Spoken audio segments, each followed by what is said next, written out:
Good evening. There have been reports across Australia this week of the Aboriginal flag being defaced by construction union members and flown above building sites. According to our sources, CFMEU leaders backed the ripping of the flags as opposition to the voice referendum increases. We asked the secretary of the CFMEU's Victorian branch, John Sector, to explain why the union had taken this extraordinary action. We've been to hell and back with relentless attacks on us personally for what is nothing more than some people seeking their own political gain. Now, Mr. Sector, are you suggesting that Anthony Albanese is using the referendum to advance his own self-interests? Yeah. The Labour Party too? Yeah. Thomas Mayo? Yeah.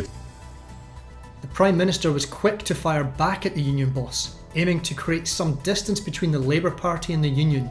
I made clear my view that John Sector's values were not the same as the values held by Australian Labor. The trading of insults continued throughout Thursday. Prime Minister, could you clarify comments you made earlier today regarding John Sector and the union's recent actions?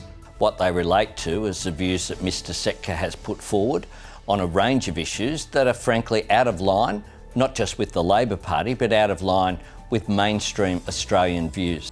John, do you stand by your comments following calls from the Prime Minister's office for you to resign from the union? Yes, I do. I mean, there's no reason for me to resign.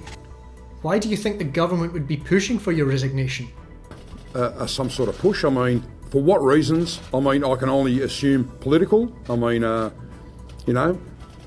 political gains. I mean, that's what people want. So there's a lot of dirty politics at work here.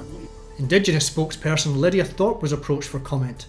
After taking time to defile the flag herself, she gave a drunken statement to a reporter outside a Melbourne strip club. You're a racist dog.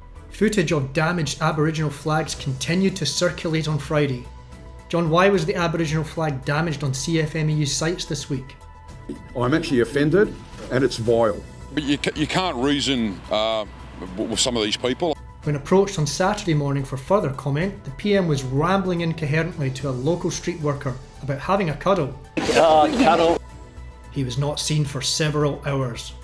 Emerging later from a cheap Sydney motel, unable to form a sentence and making sexual gestures in reference to his afternoon's activities.